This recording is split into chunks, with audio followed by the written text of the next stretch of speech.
Martise will come around the screen, get in the lane, step back jumper on the way. Got it. Offensive rebound, Alex White. Putback is good. It's center court with Charlie Ernst on 88.3 WLFC. Martise needs to pick it up, sends it ahead to Ricardo. Ricardo to Terrence Sullivan, who slams it down with one hand.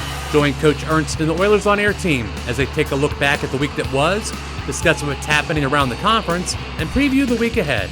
Back over to Alex White. Alex, kick out to Elijah. Nick will launch it from downtown. Nick Rusatz buries it from three. Now, let's join men's basketball coach Charlie Ernst and the voice of Oiler basketball, Jason Granger. Hello and welcome to Center Court with Charlie Ernst. I'm Jason Granger. Right now, pleased to be joined by the head coach of the Oilers. And Coach, before we get into talk about the season so far, 3 games in, 2-1, I thought we'd take some time, talk a little bit about the personnel, your team this year, a team with 2 seniors.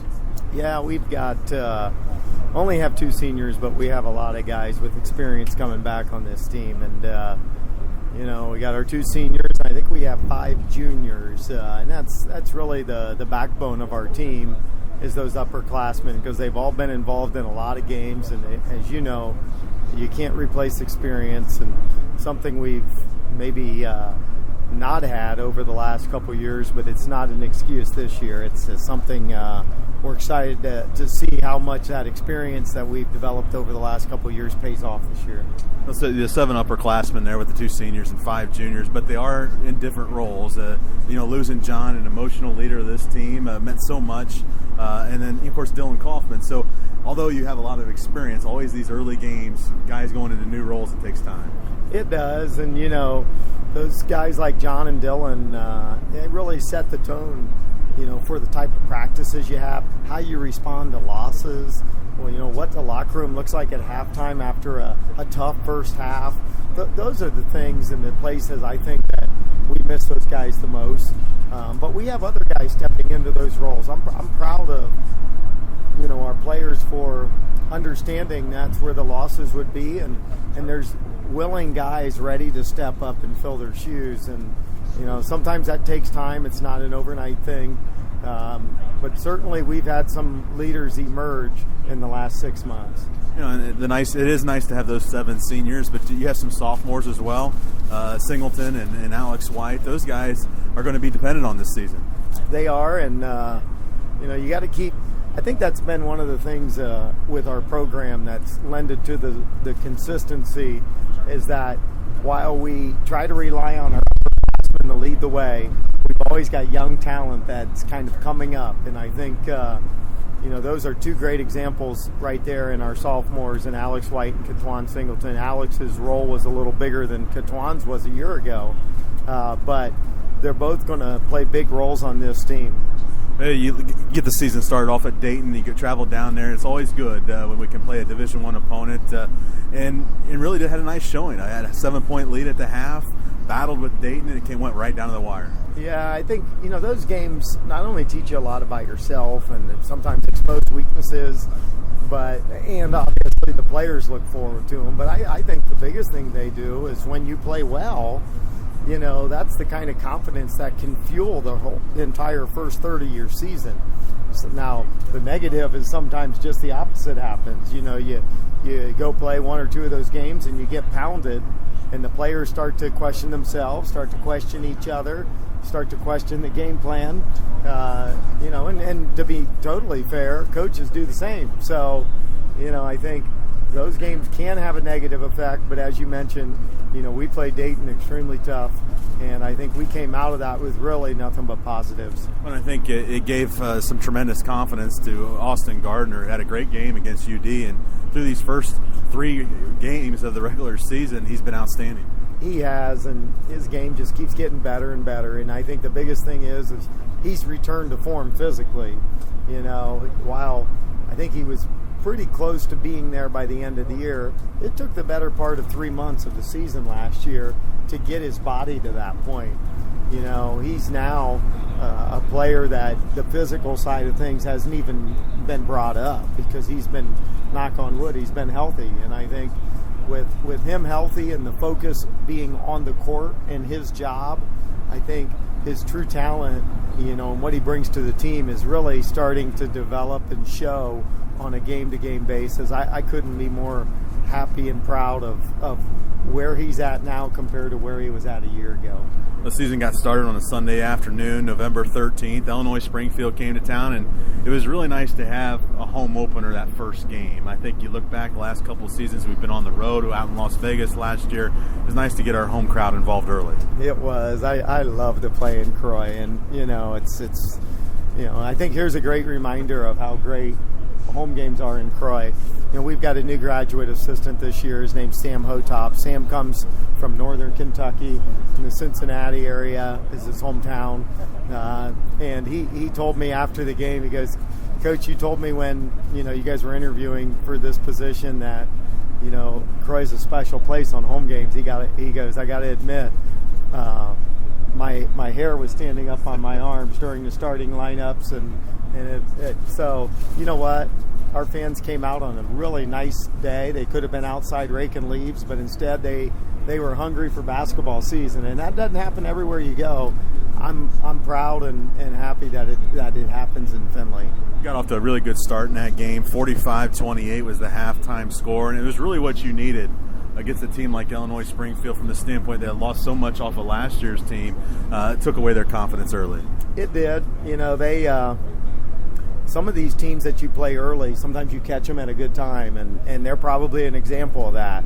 They've got some talented kids that are new to their program. Not all are freshmen, some are transfers, but they've got some individual talent there. I think, give their coach some time, and he's going to get things figured out there. Bill Walker does a nice job, and he's building that program to where he wants it.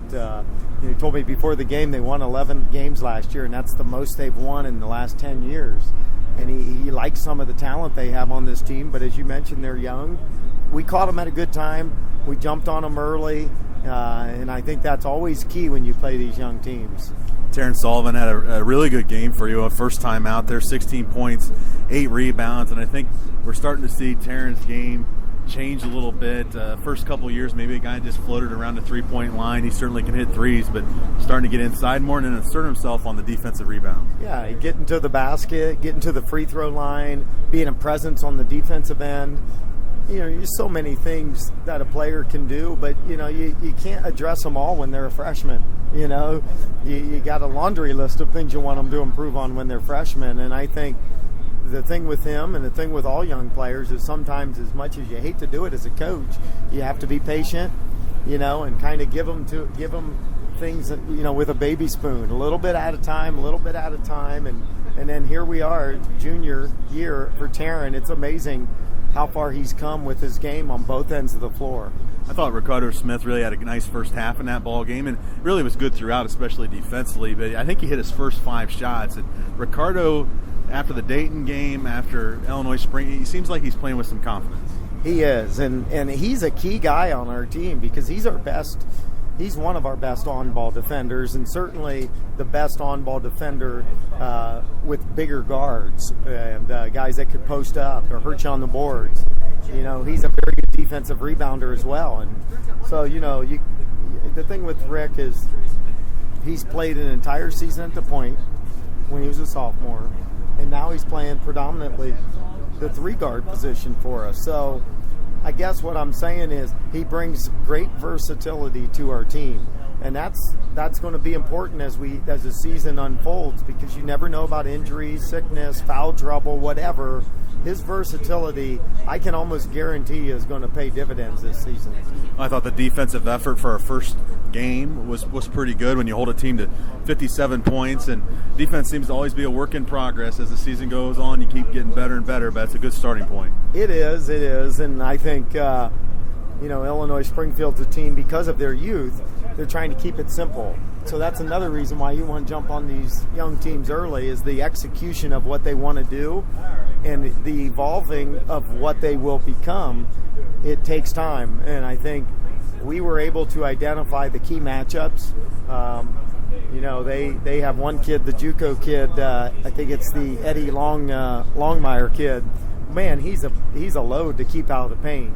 And it took us a while to find the right matchup for him, but I thought that was key. And then they got the big 6'10 kid, Steinberg, who he's going to be a very good player too. So those are 2 underclassmen I thought we had pretty good matchups for those guys, especially as the game wore on and we figured things out.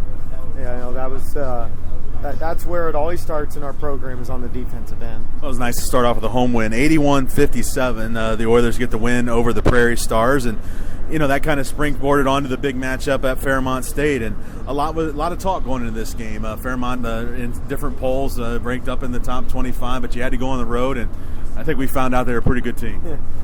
Yeah, if they play like that, I'm telling you, they're a lot higher than whatever they're ranked. They're a top 5 team probably if they play like they did against us every night out, and they're capable of that. In fact, most people in the East region that have seen them develop their team over the last couple of years would tell you, and they've told us over the summer, you're going to have your hands full with them. They're probably the most talented team in this region, and I think we found out that, you know what, those people are probably right.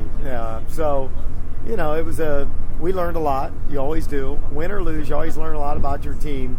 The key for us is what were the things that we set out to do, and did we accomplish those things? And we didn't. We knew what their strengths were, and we did nothing to shut down those strengths. And I feel like the best teams can do that. Identify your opponent's strengths and take them from them. And we didn't do that in that game, and we found out what happens when you don't.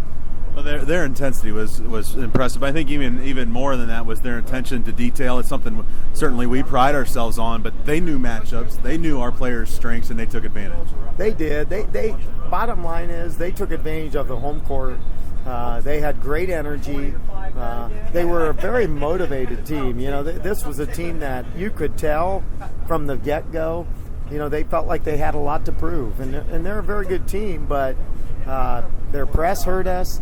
I thought on defense, when they didn't force turnovers there, I think they took away our passing lanes. They made us kind of go solo at times, and we didn't handle it very well. And then they had a couple unbelievable block shots, which got the crowd into the game, got their players more excited, and we didn't get string enough stops together to get our own transition game going. Because that's really the key to our transition game, is we got to get stops, and we didn't do it. A couple of positives in the game, or one positive, was Elijah Collig, and I think his play in that game probably earned him more minutes in the next game, and he continues to be more consistent, and he's a tough player. He is, and we're trying to find ways to reward that, not just with him, but all of our guys. But I think he's at the top of the list because he's done it day in and day out all through this preseason.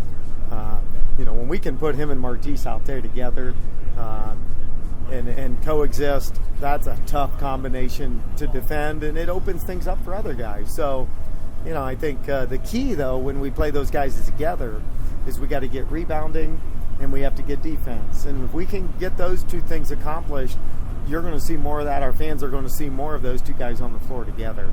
I thought another positive was the play of Austin Gardner, and not just his stats, which were great as they've been to start this season, but I thought his leadership. There were some times where I think guys got down. Austin proved to be the leader to keep everybody together. Well, even in defeat, I thought he played well. I mean, he had 9 assists, I think, to 1 turnover. I mean, that's off the charts, especially against a team with their quickness and their aggressive mentality on defense. A 9 assists to 1 turnover ratio against athletes like that is a very good game for a point guard. Well, in the end, it ended up being a 96-80 defeat, a 16-point loss on the road for the University of Findlay. When we come back on center court, we'll find out how the Oilers get against Trevecca Nazarene when we return on 88.3 WLFC. My name is Dale Pazinski, and this is how I live United. I volunteer with United Way, helping the homeless in my community by teaching computer skills and helping them build a basic resume to save on their very own USB drive. It's huge when somebody says, "Hey man, that job that you helped me apply for, I got it." My name is Dale Pazinski. I help people achieve financial independence. So I don't just wear the shirt, I live it. Give, advocate, volunteer, Live United. Go to liveunited.org. Brought to you by United Way and the Ad Council. I wish I was in school. I wish I was in school. Summer isn't fun when you're hungry. Give me a math quiz. I'll stay after class. I'll clean the chalkboard. I wish I was in school. If your child relies on free school lunches, we can help provide them with free meals this summer. Together, we're feeding America. Contact Toledo Northwestern Ohio Food Bank at www.toledofoodbank.org. A message from Feeding America and the Ad Council. Only 0.5% of all high school student athletes play basketball in college, but all 100% of them become adults. That's why playing basketball on their high school team is so important. High school athletes learn life lessons that help them grow up, lessons that can't be taught in the classroom and often aren't taught at home. This message presented by the Ohio High School Athletic Association and the Ohio Interscholastic Athletic Administrators Association. Martise come around the screen, get in the lane, step back jumper on the way, got it. Saturday night, the Oiler men return home to battle the Yellow Jackets from Cedarville University. Offensive rebound, Alex White, putback is good. Jason Granger will have all the action from Croy Physical Education Center. Pregame at 7:15, tip-off at 7:30. Sullivan from way downtown, buries it! This is your home for Oiler basketball, 88.3 WLFC.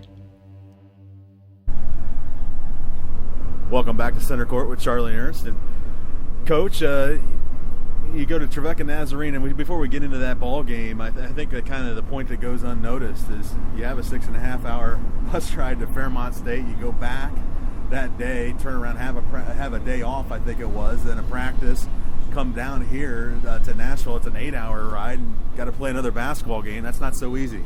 No, I got to get the Atlas out next year when I put the schedule together.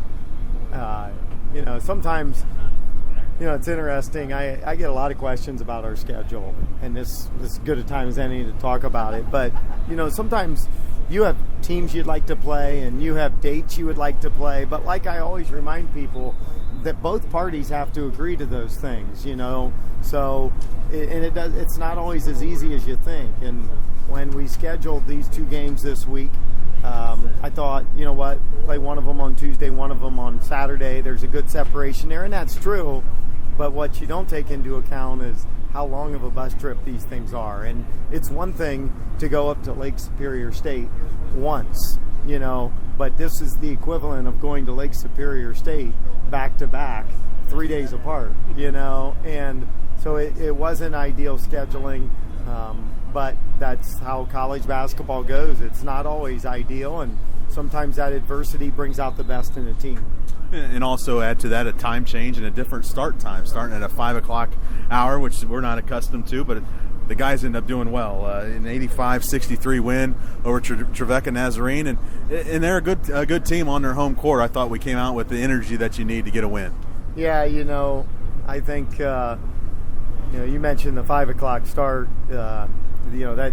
That's a little bit out of our norm, and it kind of created our pregame to be a little bit different. We got out of routine, but like I learned from Ron, and I'd been an assistant for him for so long that sometimes you can make a bigger deal about those things, and before you know it, you've got your players convinced that that's going to be something we just can't overcome. So we really didn't even make a big deal about it. We just kind of went about our business in the last day and a half like normal and adjusted a little bit. But, yeah, as far as the game itself, this is, in some ways, I feel like I'm going to be talking about Illinois Springfield because, again, we're going to be talking about a team here in Trevecca that had 6 seniors.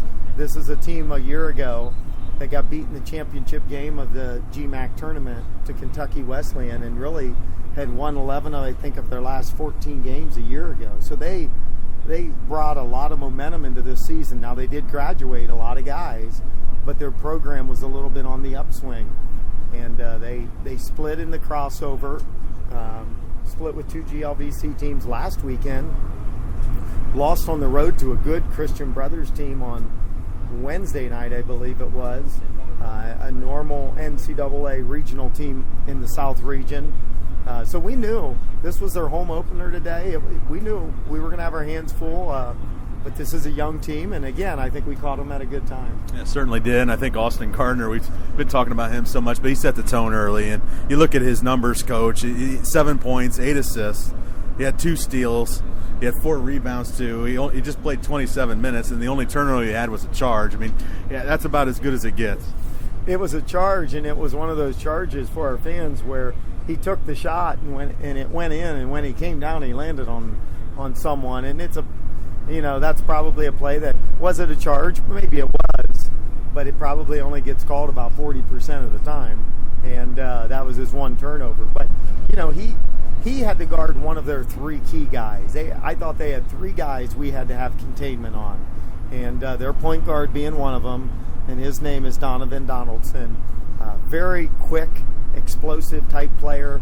In some ways plays almost like a two, but I thought Austin did a good job. And then we had Nick come in and do a good job on him, but we just got after him and after him and after him, and he stayed relentless. And that's kind of the way Austin plays. People look at him and think he's probably a containment type defender, but he is not a containment defender. He's going to get after you. He's not afraid of any point guards we play. He doesn't change his style on defense for anyone, and that's so important to our team. Your defensive identity always starts with your point guard, and we got ourselves a good one there.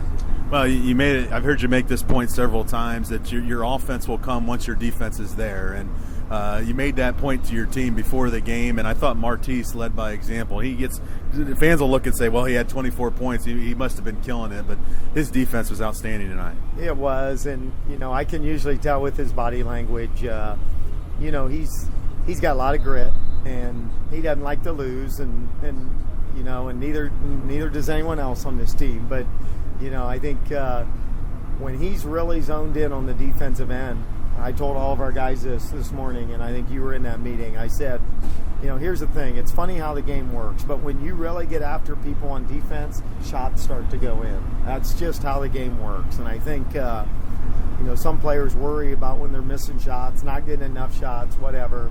They think it's all offensive oriented. But my advice usually is, well, then I guess you're going to have to play, you're going to have to get more aggressive on defense. Find some easy ones there, and that'll get you going. And he shot the ball very well right off the bat. He looked confident.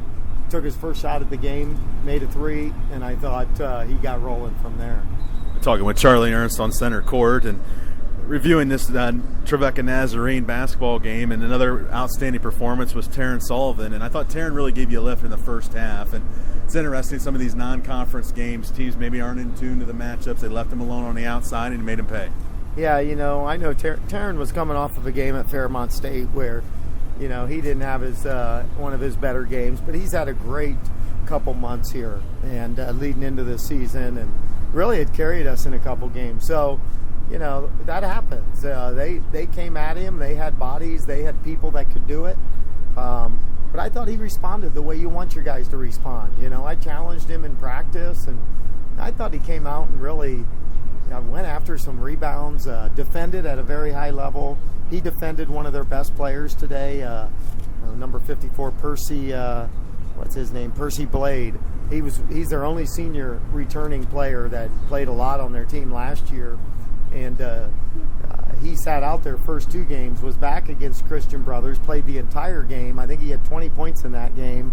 And I'm not sure he's what do you have? I think he had 1 point tonight. So, and Taryn deserves a lot of credit for that. So give him a lot of credit for that. And as you mentioned, he got free for some threes, and we had a couple guys knocking down shots tonight from the 3-point line. That always helps. Yeah, Oilers go 15 to 27 from downtown, and certainly you can have those numbers. You like your chances. I thought it was good to see Aaron Oberheiser come off the bench and contribute. A guy that I think has been working his tail off in practice, and the first couple of games maybe things didn't quite go his way. He got some things to go his way today. Yeah, Aaron.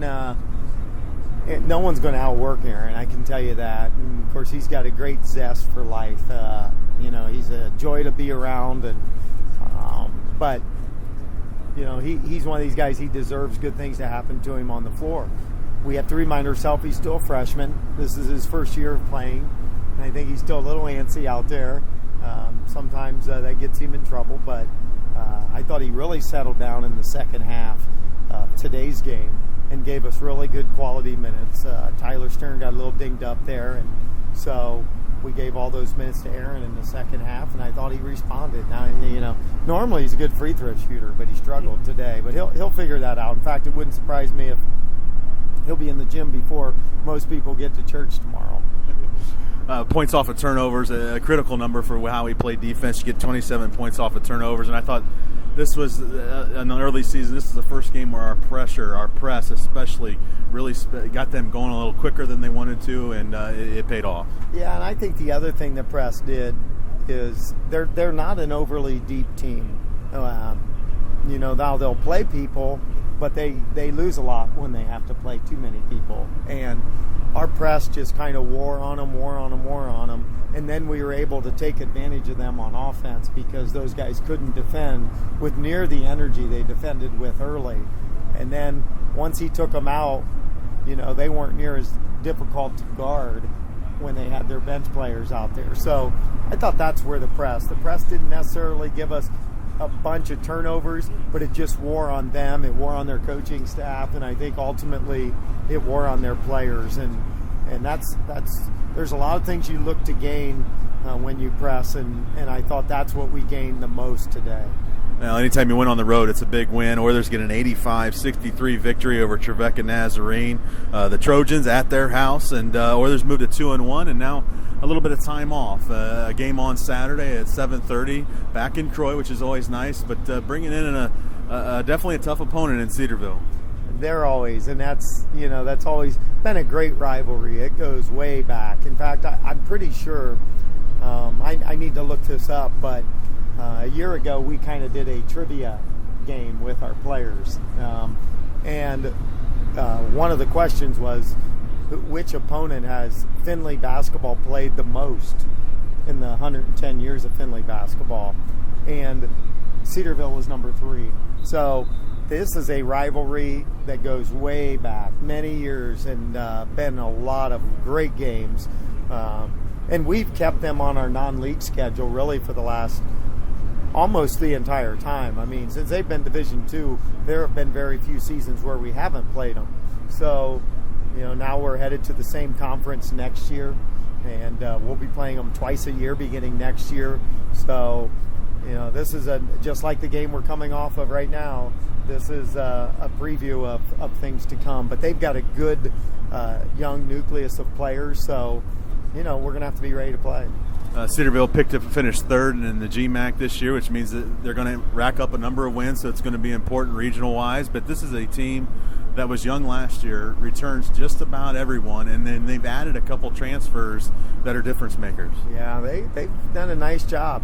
Pat Eastep does a great job there. They, as you mentioned, they got a lot of guys coming back, and then they added Dante Bennett from Trotwood Madison. He went out to a JUCO out west, and he's back at Cedarville. That's a great pickup for him. And I know they got a transfer, I think, from Florida Southern, from Indiana. So they've got a couple pieces they've added to the returners. This is going to be a Cedarville team that is going to win. I think they're going to win more games than they lose this year. This is going to take a good couple days of practice by us because I'm sure that they're going to be a hungry bunch when they show up next Saturday. This is a Cedarville team that changed their style a couple years ago to full court pressure, and haven't had a chance to look at them this season, but I imagine they're still playing up tempo. They are. I think they're doing things a little bit differently. I think their game morphed a little bit during the season last year. We played them early, and as you mentioned, they were pressing full court and then went back to a matchup zone.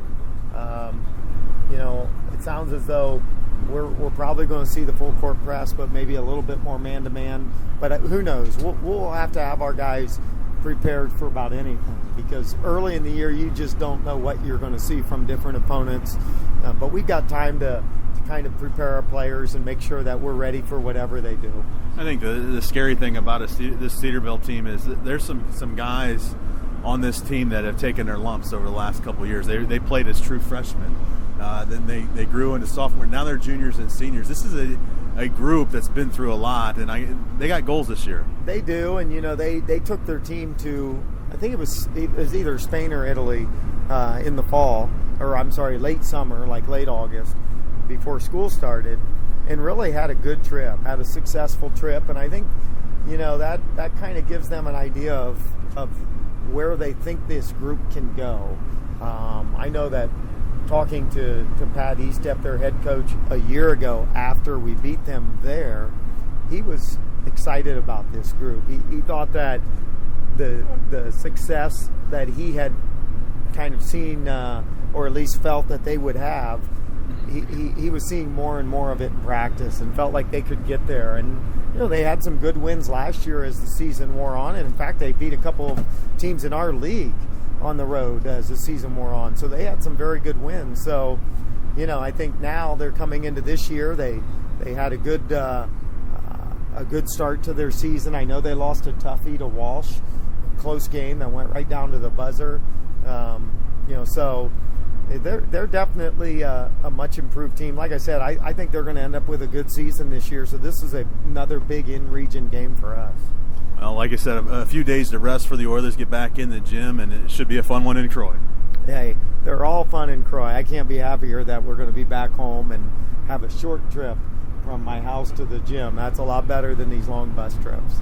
Sounds good, Coach. Well, that's going to wrap things up for Center Court with Charlie Ernst. I want to remind you, Oilers take action back in Croy at 7:30 on Saturday. We'll have the pregame at 7:15. Thanks for listening on 88.3 WLFC. Martise can come around the screen, get in the lane, step back jumper on the way. Got it. Offensive rebound, Alex White. Putback is good. Thank you for listening to Center Court with Charlie Ernst. Martise needs to pick it up, sends it ahead to Ricardo. Ricardo to Terrence Sullivan, who slams it down with one hand. Tune in every Tuesday night during the season for your connection to Coach Ernst and Oiler men's basketball.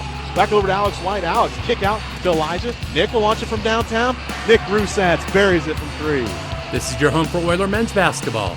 88.3 WLFC.